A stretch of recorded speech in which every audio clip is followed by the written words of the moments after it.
The U.S. and South Korea this week conducted large-scale Air Force drills, which they say were aimed at making North Korea enter talks to abandon its nuclear and missile programs.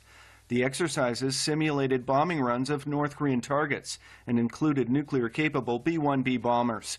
Pyongyang lashed out at the war games, warning the U.S. they risk armed conflict. The large-scale nuclear war exercises by the U.S. continuously create a volatile situation on the Korean peninsula. The series of violent war remarks by high-level U.S. politicians in such a situation make the outbreak of war on the Korean peninsula believed to be an established fact. The question now is when war will break out. China has called for the U.S. to halt the drills together with a suspension of North Korea's nuclear and missile tests, the so-called freeze-for-freeze proposal.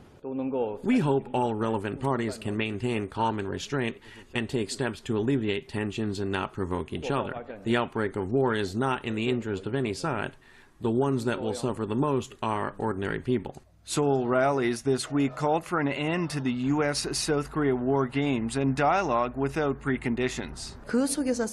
We need efforts at unconditional talks and then proceed toward a freeze-for-freeze. The South Korean administration needs to prepare talks right now and peacefully and proactively approach a freeze-for-freeze to make it happen. A high-level UN official visiting Pyongyang Thursday met with North Korea's foreign minister and other government officials. Russia recently suggested Pyongyang seeks direct talks with the U.S. Next week will prove critical in the diplomatic activity surrounding North Korea's nuclear and missile programs. The United Nations Security Council has scheduled a ministerial meeting for December 15th, and Chinese President Xi Jinping will host his South Korean counterpart in Beijing.